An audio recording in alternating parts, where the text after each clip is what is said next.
Hello दोस्तों, स्वागत है एक बार फिर आप सभी का आपके अपने यूट्यूब चैनल पीएस क्लासेस पर। तो दोस्तों, आज के इस वीडियो लेक्चर में हम आप लोगों को बी फार्मा और डी फार्मा की पूरी जानकारी देने वाले हैं। देखिए दोस्तों, यदि आप भी 12th करने के बाद इस बात को लेकर के कन्फ्यूज हैं कि बी फार्मा बेहतर होता है कि डी फार्मा बेहतर होता है, इनके लिए क्या योग्यताएं होती हैं, ठीक है, इसके लिए बच्चों को कितनी फीस देनी पड़ती है, इसमें सैलरी क्या मिलती है और इनको करने के बाद क्या क्या फ़ायदे होते हैं, तो आज के इस वीडियो लेक्चर में आप लोगों को बच्चों मैं बी फार्मा और डी फार्मा की पूरी जानकारी देने वाला हूं। तो वीडियो को बच्चों अंत तक जरूर देखिए। तो चलिए स्टार्ट करते हैं। तो पहले बच्चों हम बात करेंगे बी फार्मा के बारे में, ठीक है। तो देखिए बच्चों, मैं आपको बताता चलूँ कि बी फार्मा की जो फुल फॉर्म होती है बच्चों, उसको बोलते हैं बैचलर ऑफ फार्मेसी, ठीक है। तो बी फार्मा की फुल फॉर्म होती है बच्चों बैचलर ऑफ फार्मेसी। अगर बच्चों बात करते हैं डी फार्मा के बारे में, तो डी फार्मा की जो फुल फॉर्म होती है बच्चों वो होती है डिप्लोमा ऑफ फार्मेसी, ठीक है। तो ये दोनों मैंने आप लोगों को बच्चों दोनों की फुल फॉर्म बताई, ठीक है। एक बार फिर रिपीट कर देता हूँ। देखिए, वी फार्मा की फुल फॉर्म होती है बच्चों बैचलर ऑफ फार्मेसी और डी फार्मा की फुल फॉर्म होती है बच्चों डिप्लोमा ऑफ फार्मेसी होती है, ठीक है। अच्छा, अब आगे देखिए बच्चों, ये जो वी फार्मा होता है बच्चों, ये एक डिग्री होती है, ये एक बच्चों डिग्री होती है, जबकि जो डी फार्मा होता है बच्चों ये एक डिप्लोमा होता है, ठीक है। समझ में आप लोग को मेरी बात? तो देखिए ये बात याद रखेंगे, जो बी फार्मा होता है बच्चों वो एक डिग्री होती है, डी फार्मा क्या होता है बच्चों एक डिप्लोमा होता है, ठीक है। चलिए देखिए आगे बच्चों बात करते हैं एडमिशन के लिए योग्यता। पहले हम बात करेंगे कि बी फार्मा में अगर आप एडमिशन लेना चाहते हैं तो उसके लिए बच्चों क्या उसकी योग्यता यानी कि आपकी योग्यता होनी चाहिए, ठीक है। तो देखिए बी फार्मा में एडमिशन लेने के लिए बच्चों आप लोगों के पास, ठीक है, 12th क्लास में, ठीक है, पीसीबी ग्रुप होना चाहिए, पीसीबी यानी फिजिक्स केमिस्ट्री और बायोलॉजी, ठीक है। और निम्नतम 50% अंक होने चाहिए, ठीक है। ज़्यादा से ज़्यादा कितने भी हो कोई प्रॉब्लम नहीं है, लेकिन कम से कम बच्चों 50% अंक आपके बच्चों 12th क्लास में होने चाहिए। समझ में आप लोगों को मेरी बात? और देखिए साथ में इंग्लिश का होना बहुत जरूरी है, और इंग्लिश तो आप जानते हैं 12th में साथ रहती है, ठीक है। इंग्लिश का साथ में रहना बहुत जरूरी है, क्योंकि बच्चों हम लोग जानते हैं कि डॉक्टरी लाइन कोई सी भी बच्चों इंग्लिश के बिना अधूरी है, यानी उसके अंदर इंग्लिश बच्चों अच्छा होनी ही चाहिए, ठीक है। तो क्या मैंने आपको बताया कि अगर बी फार्मा में एडमिशन लेना चाहते हैं तो 12th क्लास में बच्चों पीसीबी यानी फिजिक्स केमिस्ट्री बायोलॉजी में कम से कम बच्चों आपके पास कितने अंक होने चाहिए? 50% अंक होने चाहिए, और उम्मीद करता हूँ कि तो आपके पास बच्चों होंगे, ठीक है। और बच्चों साथ में कहना चाहिए बच्चों इंग्लिश रहनी चाहिए, ठीक है, क्योंकि बच्चों डॉक्टरी लाइन के लिए बच्चों इंग्लिश बहुत ज़्यादा इंपॉर्टेंट है, क्योंकि बच्चों कोई भी मेडिसिन का नाम है, ठीक है, सब काम में आता है इंग्लिश में ही आता है। क्लियर है आप लोग को मेरी बात? अच्छा, अगर बच्चों हम बात करते हैं डी फार्मा के लिए, ठीक है, तो डी फार्मा के लिए क्या योग्यता है? देखिए डी फार्मा करने के लिए बच्चों आपका 12th क्लास में यही ग्रुप होना चाहिए, पीसीबी यानी फिजिक्स केमिस्ट्री बायोलॉजी होना चाहिए। और निम्नतम अंक बच्चों कितने होने चाहिए? निम्नतम अंक वही हैं जो आपको मैं अभी बताया था, 50% अंक होने चाहिए किसके अंदर बच्चों? 12th क्लास के अंदर। किसमें बच्चों? 12th क्लास के अंदर। क्लियर है आप लोगों को मेरी बात? तो क्या मैंने आपको समझा? देखिए यानी अगर हम डी फार्मा की बच्चों बात करते हैं, ठीक है, तो इसके लिए बच्चों आपको क्या होना चाहिए? 12th क्लास में फिजिक्स केमिस्ट्री बायोलॉजी में निम्नतम कितने अंक होने चाहिए बच्चों? 50% अंक होने चाहिए, इससे ज़्यादा कितने भी हो सकते हैं, इससे कोई प्रॉब्लम नहीं है, ठीक है। और इसके लिए बच्चों आपका जो इंग्लिश है वो अच्छा होना चाहिए। क्लियर है आप लोग को मेरी बात? ठीक है। चलिए देखिए आगे बच्चों हम बात करते हैं। देखिए अब देखिए कोर्स का समय, यानी कोर्स का समय पहले हम बात करेंगे बी फार्मा का जो कोर्स होता है वो कितने दिनों में हो जाता है, यानी जो बी फार्मा की डिग्री कितने दिनों में किसी बच्चे को मिल जाती है, ठीक है। तो बी फार्मा का जो कोर्स होता है बच्चों वो 4 साल का होता है। कितने होता है बच्चों? वो 4 ईयर का कोर्स होता है, 4 ईयर्स का कोर्स होता है। साथ में बच्चों 6 महीने की इंटर्नशिप दी जाती है। इंटर्नशिप का मतलब बच्चों होता है कि जब ये डिग्री पूरी हो जाती है तो उस कैंडिडेट को अस्पताल में बच्चों भेजा जाता है, ठीक है, और अच्छा सा बेहतर तरीके से सिखाने के लिए। समझ में आप लोगों को मेरी बात? यानी कहने का मतलब मेरा ये है कि जब आप बी फार्मा जब करेंगे तो आपका जो बी फार्मा 4 साल में क्लियर हो जाएगा, लेकिन 6 महीने आपको अस्पताल में रखा जाता है, कैसे आपको पेशेंट को देखना है, कैसे उसको ट्रीट करना है, नॉलेज के लिए। समझ में आप लोग में, जिसको बच्चों अब इंटर्नशिप बोलते हैं, ठीक है। अच्छा, अगर बच्चों हम बात करते हैं डी फार्मा के बारे में, ठीक है, तो डी फार्मा का जो कोर्स होता है बच्चों वो 2 ईयर का होता है। कितने का बच्चों? 2 साल का कोर्स होता है ये 2 ईयर का कोर्स होता है। समझ में आप लोग को मेरी बात? और इसके अंदर बच्चों कोई भी इंटर्नशिप नहीं होती है, ठीक है। तो इस बात को याद रखेंगे, बी फार्मा 4 साल का कोर्स होता है जिसमें 6 महीने की बच्चों ट्रेनिंग होती है, ठीक है, जिसे इंटर्नशिप बोलते हैं, जबकि डी फार्मा के अंदर बच्चों कोई ट्रेनिंग ऐसी नहीं होती है।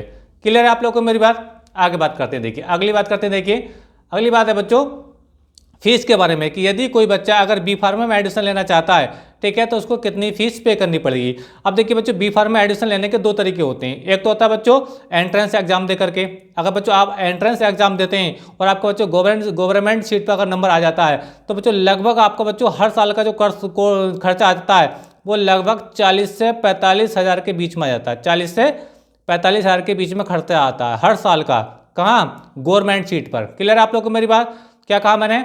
अगर बच्चों आप एंट्रेंस एग्जाम देते हैं, ठीक है, और आपका बच्चों गवर्नमेंट सीट पर अगर नंबर आता है तो 40 से 45 या 50 हज़ार मैक्सिमम आपको बता रहा हूँ, इतने साल का हर साल का खर्चा आता है। अगर बच्चों आप डायरेक्ट किसी कॉलेज में आकर एडमिशन ले रहे हैं, यानी आपका एंट्रेंस में नंबर नहीं आ रहा है, गवर्नमेंट सीट पर आपको एडमिशन नहीं मिल पा रहा है, ठीक है, तो बच्चों इसके लिए आपको ज़्यादा से ज़्यादा फीस यहाँ पर देनी पड़ सकती है। तो यहाँ पर कम से कम बच्चों आप लोग का एक से लगभग 1.5 लाख यानी 1.5 लाख का खर्चा बच्चों आपका आ सकता है अगर आप बच्चों डायरेक्ट अगर एडमिशन लेंगे तो, ठीक है। तो अब मैं आपको सजेशन ये दूंगा कि आप एंट्रेंस एग्जाम दें और आपका गवर्नमेंट सीट पर नंबर आ जाए तो रैंक के हिसाब से बच्चों आपको अच्छा कॉलेज भी मिलेगा और आपके पैसे भी कम खर्चे में आएंगे। लेकिन बच्चों अगर आप डायरेक्ट एडमिशन लेना चाह रहे हैं, ठीक है, तो बच्चों इसके लिए बच्चों आपको पैसे ज़्यादा देने पड़ेंगे, ठीक है, यानी खर्चा आपको ज़्यादा करना पड़ेगा और लगभग 1 से 1.5 लाख का 1 साल का खर्चा आएगा, ठीक है। और आप जानते हैं कि जो बी फार्मा होता है ये 4 साल का होता है, तो आप समझ रहे होंगे कितना महंगा आपका बी फार्मा हो जाएगा, ठीक है।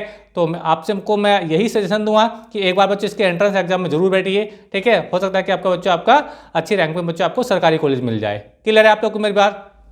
आगे बात करेंगे। देखिए अब बच्चों हम बात करते हैं डी फार्मा के बारे में, ठीक है। तो देखिए बच्चों डी फार्मा में भी अगर आपको एंट्रेंस एग्जाम देना है, ठीक है, अगर एंट्रेंस एग्जाम देने के बाद आपको अगर सीट मिलती है किसी कॉलेज के अंदर, ठीक है, तो आपका जो खर्चा आता है ना 1 साल का लगभग 20 हज़ार का आता है, लगभग 20 हज़ार का आपका बच्चों खर्चा आ जाता है अगर बच्चों आप एंट्रेंस एग्जाम देते हो और आपकी रैंक अच्छी आती है। अगर बच्चों आप एंट्रेंस एग्जाम नहीं देते, आप डायरेक्ट एडमिशन लेंगे डी फार्मा के अंदर, ठीक है, तो लगभग 80 से लेकर के 90 हज़ार रुपये का हर साल का खर्चा आएगा, ठीक है। समझ में आप लोग को मेरी बात? ठीक है, तो इस बात को याद रखेंगे कि देखिए एंट्रेंस एग्जाम दीजिए, ठीक है, एंट्रेंस एग्जाम में अगर बच्चों आपकी रैंक अच्छी आती है और आपको अच्छा कॉलेज मिल जाता है तो 1 साल में मात्र 20 या 22 या 25 हज़ार मैक्सिमम है, इतना खर्चा हो जाता है। लेकिन अगर आप डायरेक्ट एडमिशन लेंगे डी फार्मा में तो आपका बच्चों 80 से 90 हज़ार रुपये यानी 1 लाख रुपये तक भी ये खर्चा जा सकता है। समझ में आप लोग को मेरी बात? ठीक है, आगे बच्चों हम बात करते हैं। देखिए आगे क्या देखिए सैलरी के बारे में, ठीक है, सैलरी का हम समझते हैं। देखिए दोस्तों सैलरी की बात करते हैं। अगर आपने बी फार्मा अगर कर लिया है, ठीक है, तो आपकी जो स्टार्टिंग रहेगी सैलरी की वो लगभग आपकी रहेगी बच्चों 30 से 35 हज़ार के बीच रहेगी, 30 से 35 हज़ार के बीच रहेगी, ठीक है। और जैसे जैसे आपका एक्सपीरियंस बढ़ता जाएगा आपकी सैलरी भी लगातार आपकी बढ़ती चली जाएगी। समझ में आप लोग को मेरी बात? ठीक है। अच्छा अगर बच्चों हम बात करें डी फार्मा में, ठीक है, तो डी फार्मा का बच्चों आप कर लेते हैं, ठीक है, तो आपके पास जो डिप्लोमा मिलेगा, ठीक है, तो बच्चों उसके हिसाब से आपकी जो सैलरी मिलेगी लगभग वो रहेगी 15 से 20 हज़ार, 15 से 20 हज़ार के आसपास बच्चों आपको ये सैलरी मिल सकती है। क्लियर है आप लोग को मेरी बात? ठीक है, जैसे जैसे टाइम बढ़ेगा आपकी सैलरी बढ़ती चलेगी, जैसे जैसे इस लाइन में आपका एक्सपीरियंस बढ़ेगा। क्लियर है आप लोग को मेरी बात? अच्छा अब बात करते हैं देखिए इनको करने के फायदे क्या है, ठीक है, क्या क्या फायदे हो सकते हैं इनको करने के, ठीक है। तो देखिए अगर हम बात करते हैं बी फार्मा में, तो बी फार्मा में क्या देखिए पहला फायदा ये है अपना मेडिकल कर सकते हैं या फिर अपनी दुकान यानी अस्पताल खोल सकते हैं। यानी आप बी फार्मा करने के बाद ठीक है बच्चों, आप बच्चों अपना मेडिकल भी खोल सकते हैं और अपनी दुकान या अस्पताल भी चला सकते हैं। समझ में आप लोग को मेरी बात? यानी आप पेशेंट को भी देख सकते हैं, मेडिकल भी रख सकते हैं, आप पेशेंट को भी देख सकते हैं।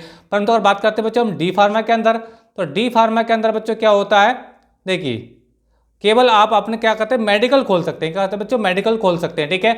मेडिकल खोलने के साथ आप बच्चों किसी पेशेंट को यानी किसी मरीज को नहीं देख सकते हैं, जबकि बी फार्मा करने के बाद आप मेडिकल भी खोल सकते हैं और किसी पेशेंट को भी देख सकते हैं। समझ में आ रहा है आप लोग को मेरी बात? ठीक है। और जो आपका डी फार्मा होता है इसमें आप केवल मेडिकल खोल सकते हैं लेकिन किसी पेशेंट को नहीं देख सकते हैं। क्लियर है आप लोग को मेरी बात? ठीक है। अच्छा आगे आप समझिए, देखिए अगली बात क्या, देखिए अगला देखिए दूसरा ऑप्शन देखिए भारत या दूसरे देशों में भी नौकरी कर सकते हैं। देखिए आपने बी फार्मा की डिग्री करी है, ठीक है, तो देखिए जिस संस्था से आप अच्छे कॉलेज से बी फार्मा आपने किया है तो वहाँ पे विदेशी कंपनियाँ भी आती हैं मेडिसिन की, ठीक है, और आपकी नॉलेज अच्छी है तो बच्चों आपको विदेशी कंपनियाँ भी ले जा सकती हैं, यानी आपको विदेश में नौकरी करने का भी ऑप्शन मिल सकता है अगर आपकी नॉलेज अच्छी है तो बी फार्मा के अंदर। क्लियर है आप लोग को मेरी बात? तो ये मैं आपको बता रहा था, भारत या दूसरे देशों में आप नौकरी कर सकते हैं, ठीक है। वही यहाँ पे देखिए भारत तथा दूसरे देशों में भी आप नौकरी कर सकते हैं, यानी आपके पास डी फार्मा है, ठीक है, तो इसका ऑप्शन बच्चों आपको ये भी मिल जाता है कि आप भारत या किसी दूसरे देश में आपको नौकरी मिल सकती है अगर आपको इस लाइन में अच्छी नॉलेज है तो। ठीक है, आगे बच्चों बात करूँ तीसरी, सरकारी नौकरी कर सकते हैं। देखिए सरकारी नौकरी देखिए बच्चों मैं आपको बताऊं, देखिए कोई सा भी डिपार्टमेंट हो, पुलिस डिपार्टमेंट हो या आर्मी हो या एसएससी का हो, कुछ भी हो बच्चों, हर लाइन में बच्चों डॉक्टर की जरूरत पड़ती है, हर लाइन में डॉक्टर की जरूरत पड़ती है। ठीक है, तो उम्मीद करता हूं आपको मेरी बात समझ में आ रही होगी। तो बच्चों आप बी फार्मा करने के बाद बच्चों आप सरकारी नौकरी भी कर सकते हैं। ठीक है, क्योंकि बच्चों हर डिपार्टमेंट में डॉक्टर की भर्ती भी होती है। ठीक है, क्लियर आप लोग को मेरा? वो इसी प्रकार देखिए यहाँ पे देखिए इससे भी नौकरी कर सकते हैं, जिनके पास डी फार्मा बच्चे वो भी सरकारी नौकरी तलाश कर सकते हैं। ठीक है, समझ में आप लोगों को मेरी बात? आगे बात करिए, देखिए अगली बात क्या है, शिक्षक बन सकते हैं। शिक्षक मतलब मान लीजिए आपने अच्छे रैंक से बी फार्मा किया, आपको बहुत अच्छी नॉलेज है, तो आप किसी मेडिकल कॉलेज में आप पढ़ा सकते हैं। काय की पढ़ाई? बी फार्मा की पढ़ाई, क्योंकि वो तो आपने कर रखा है। क्लियर आप लोग में? तो आप बच्चों आप शिक्षक भी बन सकते हैं किसी अच्छी फैकल्टी के अंदर। ठीक है, यानी आप बी फार्मा के बच्चों को पढ़ा सकते हैं। क्लियर है? अच्छा आगे देखिए पांचवा क्या, देखिए आप रिसर्च कर सकते हैं। मान लीजिए किसी दवाई की रिसर्च चल रही है, ठीक है, इसकी खोज चल रही है। ठीक है, तो बच्चों आप बी फार्मा अगर आपको क्यों है, आपकी नॉलेज अच्छी है, तो बच्चों वहाँ पे आप किसी अच्छी फैकल्टी में आप रिसर्च भी कर सकते हैं। ठीक है, और लास्ट में क्या देखिए छठा नंबर, आप डॉक्टर बन सकते हैं, क्योंकि बच्चों आपने डॉक्टर की जो बी फार्मा डॉक्टर की तो डिग्री है जिसमें आप पेशेंट को भी देख सकते हैं, मेडिकल भी चला सकते हैं, तो बच्चों आप एक अच्छा डॉक्टर भी बन सकते हैं। क्लियर है आप लोग मेरा? लेकिन बच्चों हम बात करते हैं डी फार्मा में, तो डी फार्मा के बच्चों आप दवाइयाँ बेच सकते हैं। ठीक है, आप मेडिकल अपना करके बेच सकते हैं, या फिर आप मेडिकलों पर जो बहुत सारे जगह जगह मेडिकल होते हैं, ठीक है, तो आप कंपनी से लेकर बच्चों आप दवाई भी बेच सकते हैं। क्लियर है आप लोग को मेरी बात? तो डी फार्मा बच्चों आप पेशेंट नहीं देख सकते हैं डी फार्मा करने के बाद। ठीक है, आप दवाइयाँ बेच सकते हैं, मेडिकल अपना चला सकते हैं, लेकिन किसी पेशेंट को नहीं देखते। लेकिन दोनों चीज़ें अच्छी हैं। ठीक है, क्योंकि डी फार्मा के अंदर बच्चों खर्चा कम होता है और बी फार्मा के अंदर खर्चा ज़्यादा होता है। क्लियर है आप लोग को मेरी बात? उम्मीद करता हूं बच्चों सारी नॉलेज आपको समझ में आई होगी। वीडियो अच्छा लगा है तो वीडियो को लाइक जरूर कर दीजिए, चैनल पर नए चैनल को सब्सक्राइब कर लीजिए। मिलेंगे नेक्स्ट वीडियो में किसी नए टॉपिक के साथ, तब तक के लिए धन्यवाद, बेस्ट ऑफ लक।